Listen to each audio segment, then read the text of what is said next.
აგერ კიდე თურქი ფეხბურთელი, რომ ცნობილია, მაგრამ არ მახსოვს ახლა მე სახელი და გვარი და ამან ნახე ეს ერთი ასე ხო გააკეთა, მეორე ასე გააკეთა. ხო.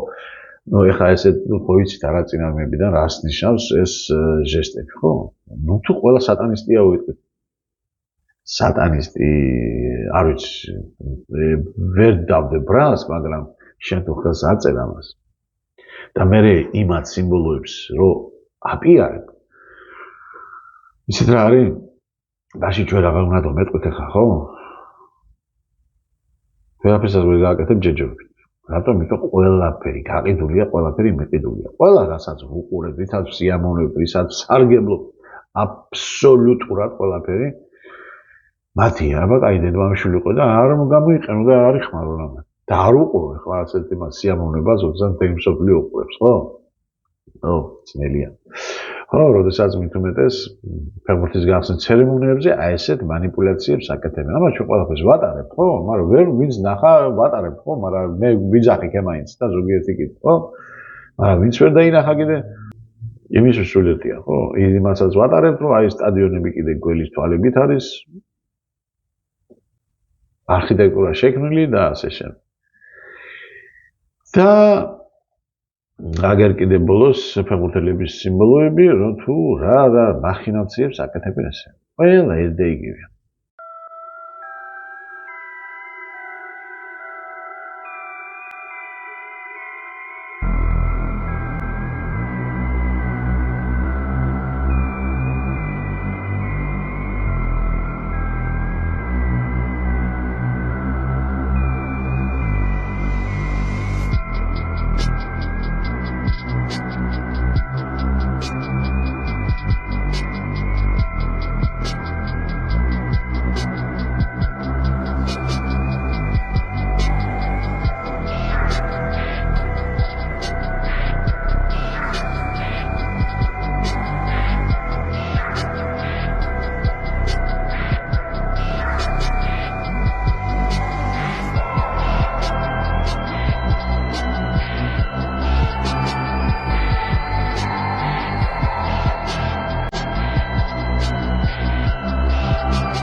აი ეს ძალიან რთულია.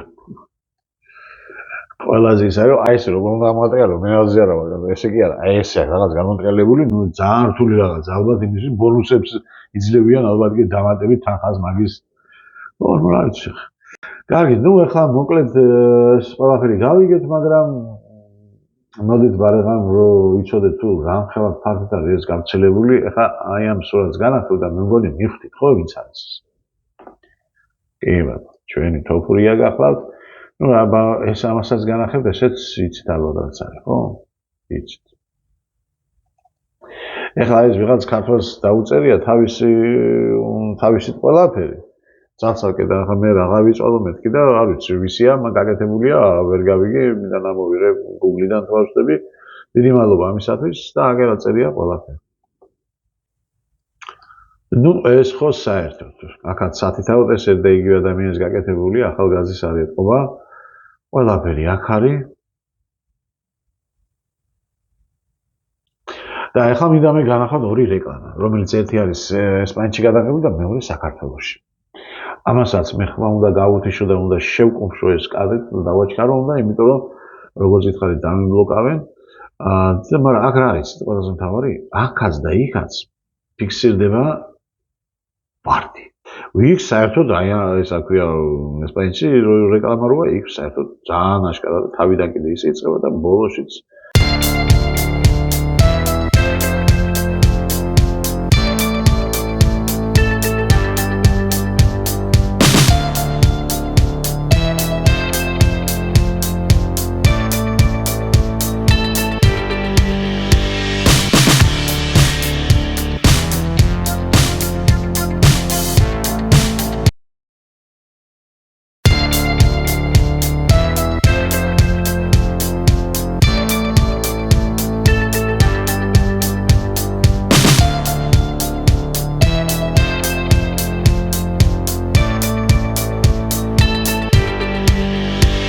და ბოლოშიც ისეა, ამით თავდება. მე სპეციალად უკავია თუ არ დგე.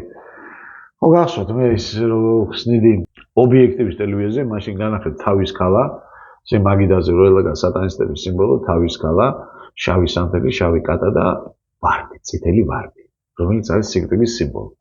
ეს ის ვარდია, რომელიც მიშამ რო გამოიყენა მე რევოლუციისათვის და რომელიც ზვიადი სიტყვის მიაბეს თითქოს რომ ზვიადა თმაო მათ უტყვი გვესწავლეთ ჩვენ ასე ვთქვათ ვარდები ვესწავლოთ და თითქოს ეს გამოიყენეს და არა ის იყო ვარდები სატანისტების სიმბოლო, რომელთაც დღესაც კიდე ერთ-ერთ ეზოს თეთრი სახლის ერთ-ერთ ეზოს გვია ვარდების ეზო.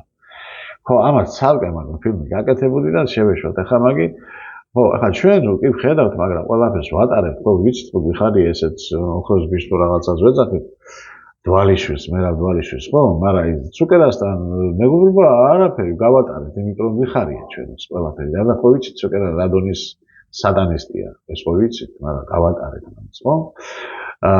ისიც გავატარეთ, რომ მაგერ მას ათამაშებენ, მაგრამ ალბათ კეიდინმაშვილი არ ითამაშა, იმიტომ რომ მოგება რომ უნდა ხელი უნდა მოაწვრო. მეტად ხელშეკრულების აი ეს რო გავატარეთ, ყველა მთელი ამ ვინც ამ სპორტზე დაკავებული, აი ამ მურჭყულის ჭყალებზე, მწვანე რო ამაზე კიდე ცალკე ვიდეო მაგაკეთებული მოხელება ორი ნაწილი და რომელიც იცავს 666 და მაინც აქ უნდა ატაროს შენი ბრძოლა და ისიც კი, როდესაც ჩვენ აი ეს კადრი ვნახეთ, ყველა მთელი გულშემატკივრობით, ხო? როდესაც ნადავლი მიყავს იმასთან, ვინც მას ფსონი დაუდო დვალიშვილს, გამიგეთ, სუკერბერგთან, იქ დაუდო და იქ გავახა. ჩვენ მაინც ვიხაროდა, იმიტომ რომ ცემა გაიმარჯვა. მაგრამ იმას ვატარებთ. რატომ ვატარებთ, იცით, შემოკარგებო, ვატარებთ, იმიტომ რომ ეს მაგ ძალიან კარგად არის დათვლილი ყველა.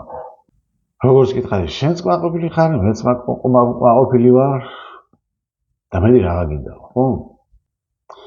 და ასე ხოხვით, ნელა უკვე აი ესე მოვიდა, აი აქ გაჯდნენ და უკვე აქ არიან უკვე გადასვლილი. აი ეს არის ის სისტემა, სადაც მე წინათ ადრე კიდე ჰოლივუდის ვარსკვლავები კიდეგანა, რომელიც ძალიან ჟესტიკულაციებს კი არა, სიმღერებსაც მღერიან და არ ვიცი მე ახალწლამდე აწვით მოასწრებ იმის ნახობას, მაგრამ იქ კიდე თვალს ასწავლით. იქ აუტანელი რამ ხდება, მაგრამ როგორც გითხარი, ეს არის იგივე ხელშეკრულება სატანასთან, რატომ? იმიტომ შენ სხვა გზას არ მოგცემ. გამორიცხულია. თუ გინდა შენ დიდება, თუ გაქვს პრეტენზია, ხო? მე შენ მოგცემ მოედანს. ქართულად რომ ბურთსა და მოედანს მოგცემ, მაგრამ ბურთი ჩემი იქნება და მოედანი ჩემი. შენ ხარ უბრალოდ მოთამაშე. და აი ამ მოთამაშეზე დებენ ისინი ფსონს, ანუ რეკლამას უკეთებენ 1000-ნაირ ზაკეთური და აი ამით მილიონების გულს გებულობენ და იმათი ფულები ჩაჭრიალდება მერე მანჯიმში. და კიდევ თუ გახსოვთ, ერთ-ერთი სათაური იყო მხილებისა, ისიც ორი ნაწილი იყო, თუ არ ვცდები, სამყარო, სადაც სატანა მეფობს. აი ამ სამყაროში ვარ დღეს, მოვედით.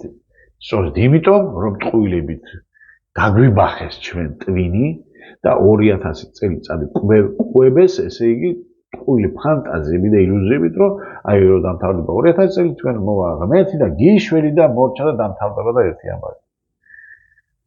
არავინ არაფერი არ გვიშველა და არც გვიშველის. ეხლა აქ რაც ნახეთ, კიდე გეუბნებით. ეს იმიტომ კი არ ვაგებ, ვინმე მეზიზღება მე, გამორიცხულია. უბრალოდ ვიცოდეთ თუ რა დონეზე არის სატანიზმი სოფლიოში გაჟღენთილი. საქართველოში უმრავლესობარი, აი, თქვენ ვეგზნობთ ამას, გამიგეთ, ვეგზნობთ. უმრავლესობა. და უკვე გაჟღენთილია. აი აქ, რამაც რო ვხედავთ, იმიტომ არის ვერ გავიგეთ, სად რა ხდება საქართველოში, ვინ სად, ვინ ვისია, რისია და ყველა გაყიდულია. ყველა გაყიდულია. დარჩა ძალიან 0.001% მე 100,000-ია. ჩვეულებრივ ადამიანებზე არ ვამბობ ხა, მე ვამბობ, ვინც რაღაცებს წარმოადგენენ და რაღაცის პრეტენზია აქვს, ხო, მე ამ სივრცეში, ამ ტელევიზიაში და ამ პოლიტიკაში და საერთოდ არ ვიცი, ხო? ამაზე გეუბნები. ამიტომ თუ ესენი არ ვიცოდინეთ ჩვენ, ხო? ამიტომ მე არ გეუბნები, ხა შევიზიზღოთ თქო ესენი რო აკეთებენ, ამას სხვაზეც არ მიცემენ თქო, იმას არ ვამბობ, გამიგეთ? და წესით წესით, ხო? აი ღვთისნიერება და ღვთის კანონი და ნუ ნათელი პერიოდი რო იყო, სანამ რომელიც ჩაირთო უკვე, ხო, ნელა და სრულდება ნელა, ხო? მაშინ სულ სხვა იმაში გადავართ ეპოქაში და იქ იქნება პირიქით, გამიგეთ. მაგრამ მანამდე ხომ უნდა მივიდეთ. მანამდე ჩვენ უნდა ხომ გამოვიღვიძოთ, ხო, არა? კარგით, გადაეცით ეს ვიდეოები, ამას მაინც არ დაბლოკავენ, მგონია და გადაეცით, გადაუზიარეთ ერთმანეთს, ან გააზიარეთ თქვენ გვერდზე, არ არის პრობლემა, ხახო, ნუ გერიდებათ ყველაფერს. კარგით, და იმედია რომ ეს ფანატიკოსები არ ჩამქოლავენ ამის გამო. თუ გაიგებენ, საღად გაიღებენ, თუ არა და ეხლა რა ვქნა, ძალიან არის.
ეხლა კი პოსტსკრიპტუმ ჩემო მეგობრებო და ყველაზე უმთავრესი.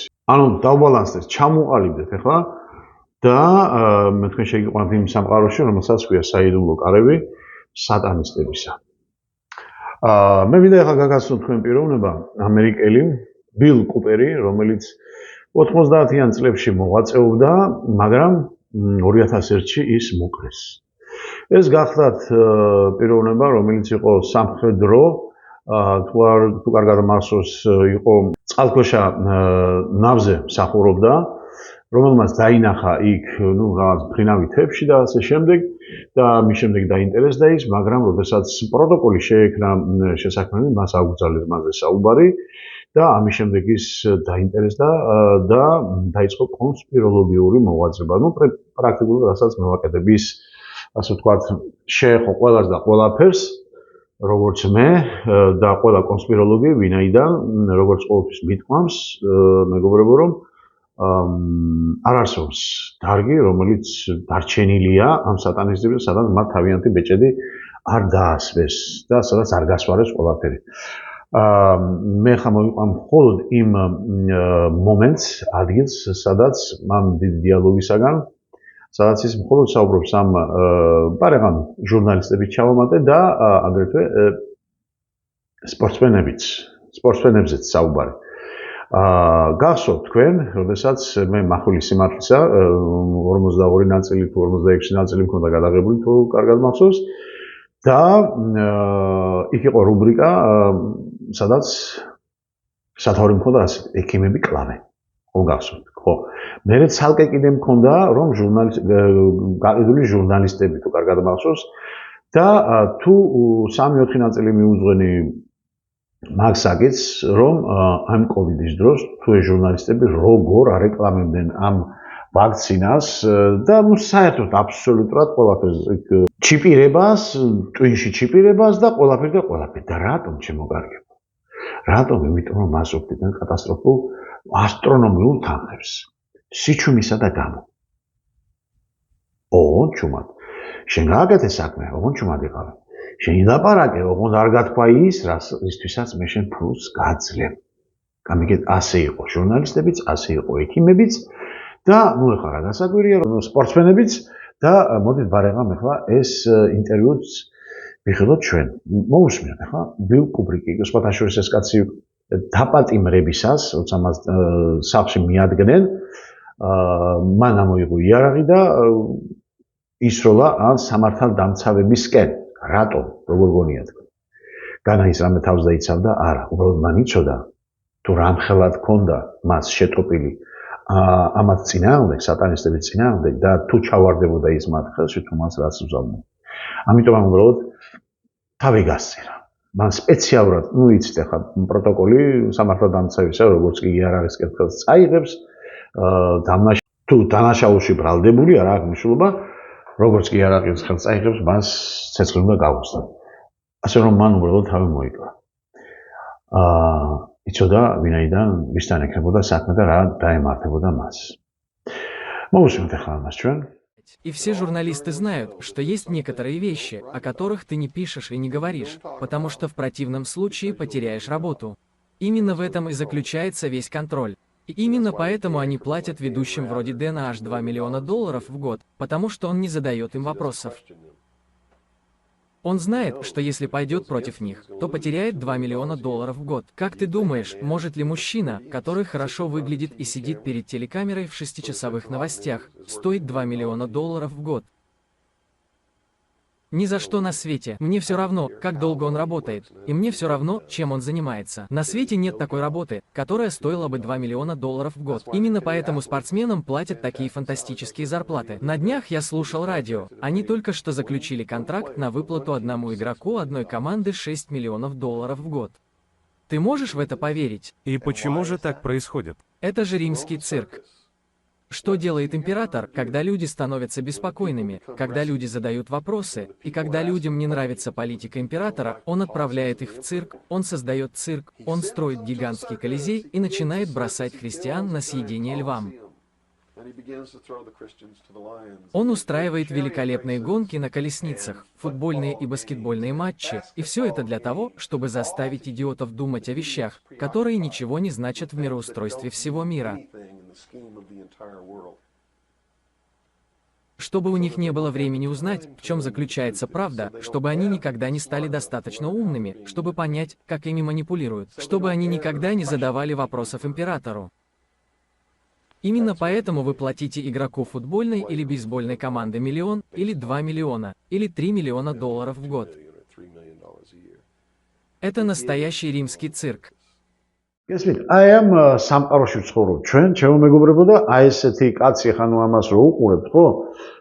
ხვდებით ალბათ ვისაც აქვს იმის უნარი რომ გაიგოს ადამიანის ვიზუალიდან გამომდინარე თუ როგორი ეს არის ნამდვილი, როგორ გითხრათ იგივე ქრისტეს მებრძოლი.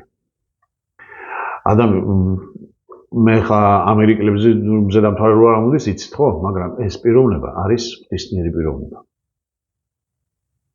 დიალოგიდანაც ჩანს. ყველაფრით ჩანს, რომ ეს არის ღვთისმიერი პიროვნება. და ეს მოკლეს როგორც ქრისტე. სიმართლისათვის, მეტი კი არა. ეხლა ჩემო მეგობრებო, კიდევ უფრო ღრმად შევიჭრათ ამ საიდუმლოებებში და მოდით გეტყვით ახლა ასე რაღაცას. როდესაც ჩვენ ვუყურებთ ფეხბურთელებს, რომ აქვთ მაგთ სხვადასხვანაირი რაღაც ნომრები. ანუ მე არ ვამბობ ახლა იმაზე, რომელიც სტანდარტული თამაში არის. და პირველიდან უნდა იყოს 11 ნომრამდე. კი, როდა სტანდარტული თამაშები არის, ხო? მაგრამ როცა არის კლუბური თამაშები, მაშინ შეიძლება მე ასე მეგონა, რომ თავის ჭკუაზე ირგებდნენ სპორტსმენები ნომერს. გამიგეთ? მე ისიც ვიფიქრე, რომ ალბათ ვიღაცა ასტროლოგები ყავთ, ამა რაღაცას გამოუთვლიან და ბედნიერი ციფრები და რიცხვები ხო არსებობს, ზეც ახლა გამიგონია, ხო? და იმის მიხედვით ანიჭებენ მეთქი. მე ასე მეგონა კიდე კარგახანი. აი, ნახეთ ახლა როგორი ფერთა, რიცხვთა პალიტრა არის უფრო სწორედ. დააგვირდით რა ამბავია.